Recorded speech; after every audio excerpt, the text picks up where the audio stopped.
الله وبركاته.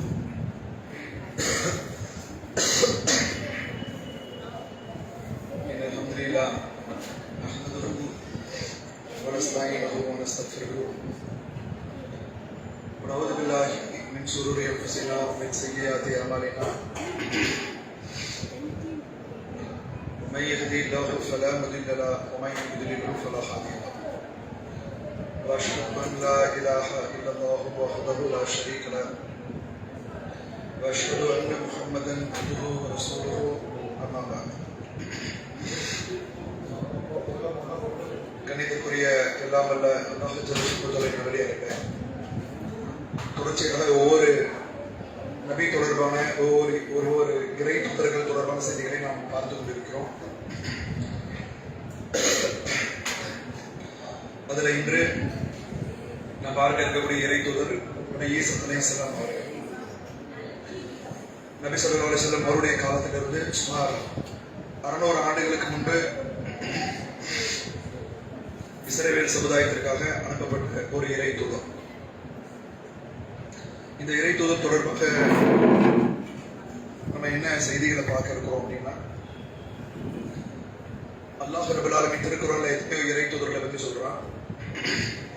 அதுல இந்த ஒரு இறை தூதரை அவர்களை பின்பற்றக்கூடிய மக்கள் கடவுளாக வணங்கக்கூடிய ஒரு நிலைக்கு சென்ற சமுதாயம் என்று ஒரு ஈசா அலைஹிஸ்ஸலாம் அவர்கள் தொடர்பாக தான் நம்ம பார்க்கிறோம்.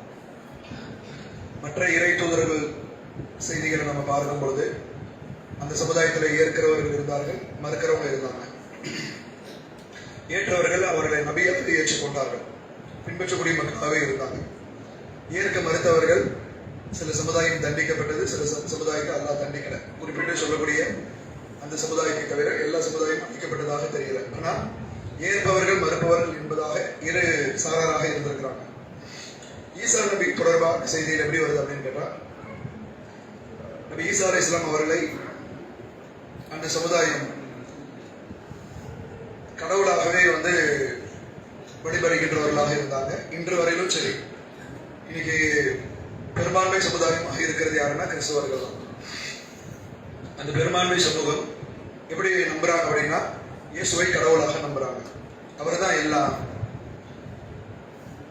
அவரே மனிதனாக ஒரு மனித தோற்றத்துல இறைவனே வந்தாரு. எதற்காக வந்தார் அப்படின்னா, மனுஷர்களுடைய பாவங்களை அழிப்பதற்காக. இதற்கு முன்னாடி பலி இருந்தது. அந்த பலி எப்படி இருந்ததுன்னா மிருக பலியாக இருந்தது. பாவம் செய்கிற மனுஷனுக்கு அவங்க நம்பிக்கை, கிறிஸ்தவத்துடைய கான்செப்ட சொல்றேன். கிறிஸ்தவர்கள் நம்புற நம்பிக்கை என்ன அப்படின்னா, மனுஷங்க பாவம் செய்யறவங்க. ஆதம் பாவம் செஞ்சார், எனவே அவருடைய சந்ததிகள் அனைவருமே பாவம் செய்யறவங்க. பாவம் செய்யறவங்க அவங்களுடைய பாவம் துடைக்கப்படணும் அப்படின்னா பலி கொடுத்தல் என்பது இருந்தது. அவங்க என்ன செய்வாங்க, அவங்களுடைய பாவங்களுக்கு ஏற்ப பிராணிகளை அறுத்து பலியிடுவாங்க. அதற்கு பலிபீடங்கள் இருந்தது, அதற்கென்ற ஆசிரியர்கள் இருந்தாங்க. அந்த ஆசாரிகள் என்ன செய்வாங்கன்னா அறுக்கிற வேலைகளை பண்ணுவாங்க. இப்படின்னு ஒரு சிஸ்டம் இருந்துச்சு. நாளடைவுல என்ன ஆயிடுச்சு அப்படின்னா, பாவம் செஞ்சா அறுத்தா போதும் அப்படின்ன உடனே எல்லாம் பாவம் செய்யறது அதிகமாக்கிட்டாங்க. அறுத்து பலி கொடுத்தாலே எல்லாமே முடிஞ்சு போகுது அப்படின்னும் பொழுது எல்லாம் பாவங்கள் அதிகமாக பெருகிச்சு. பெருகின உடனே கர்த்தர் என்ன செஞ்சாருன்னா, கடவுள் என்ன செஞ்சாருன்னா, அவரே மனிதனாக இயேசுவாக வந்தாரு. அவரை விசுவாசிக்கக்கூடியவர். அவங்க வச்சிருக்கக்கூடிய வேதமே இயேசுவை கடவுள்னு சொல்லவே இல்லை. ஆனா இவங்க என்னன்னா கர்த்தராகிய இயேசு அப்படின்னு சொல்லுவாங்க. அதுக்கு அவங்க முக்கியமா சொல்லக்கூடிய காரணங்கள் என்ன அப்படின்னா, என்ன மாதிரி இருக்கும் அப்படின்னா, அவங்க கையில இருக்கக்கூடிய வேதம். அவங்க எதை வேதம் வச்சிருக்கிறாங்களோ அது.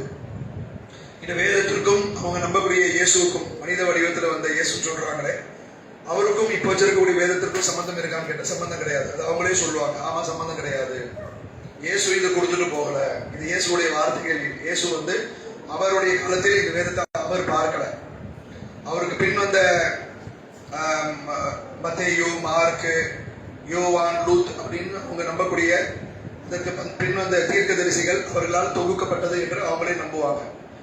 அந்த வேதம் என்ன சொல்லும் அப்படின்னு பார்த்தோம். அதனுடைய அவர்கள் வச்சிருக்கிற இந்த வேதம் இதுவே அவங்க தொகுத்த வேதமானு கேட்டா அதுவுமே கிடையாது. அவங்க கொடுத்துட்டு போன வேதம் இதுவான்னு கேட்டா கிடையாது. இப்ப மொழிபெயர்ப்பு தான் இருக்கு. மொழிபெயர்ப்புல என்ன வச்சிருக்காங்களோ அதை வேதம் ஒரு சமுதாயம். அவங்க வச்சிருக்கிற தமிழோ ஆங்கிலமோ என்ன மொழிபெயர்ப்போ இதுதான் வேத புத்தகம் என்று நம்பக்கூடிய சமுதாயம்.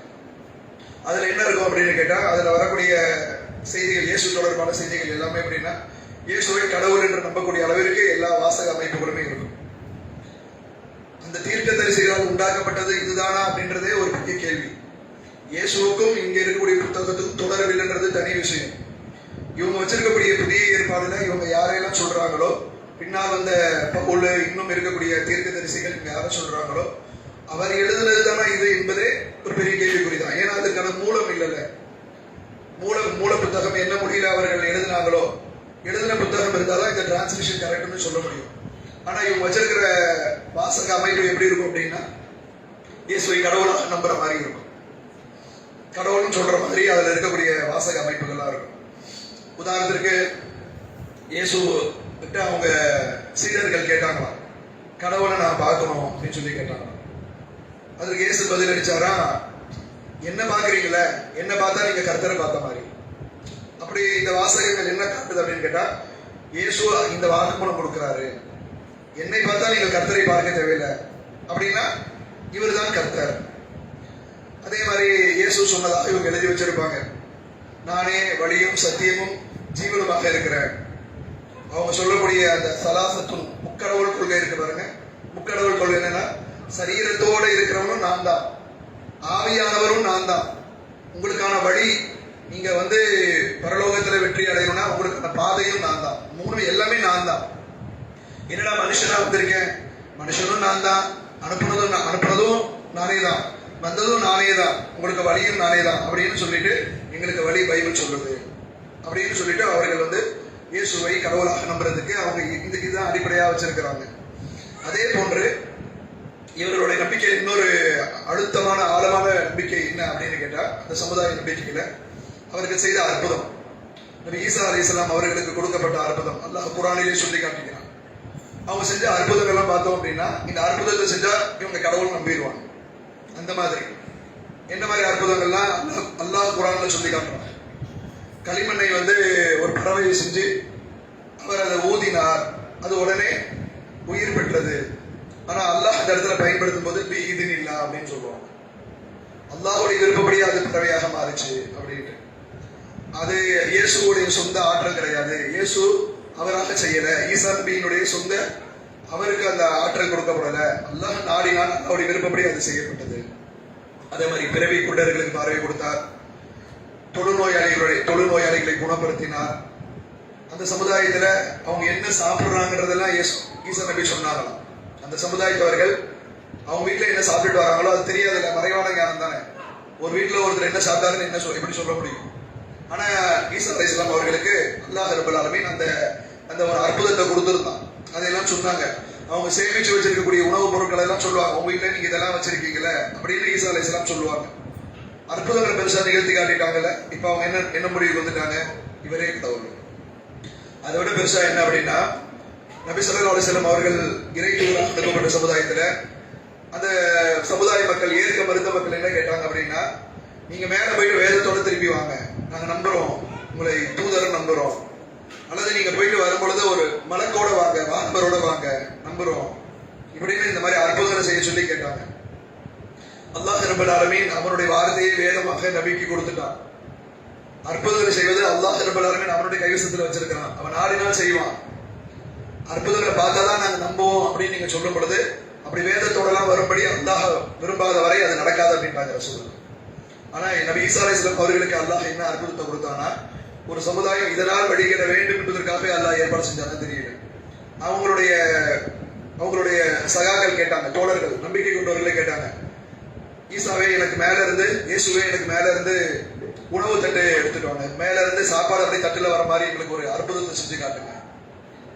அப்ப அவங்க சொன்னாங்க, ஏன் உங்களுக்கு நம்பிக்கை வரலையா?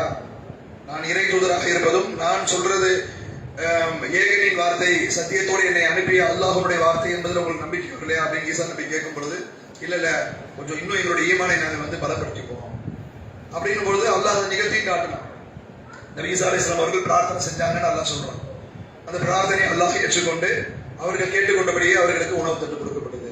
இப்ப இவங்க எவ்வளவு கான்பிடண்டா நம்புறாங்க அப்படின்னா, இவ்வளவோ நடக்குது அப்படின்னா இது எப்படி நடக்கும்?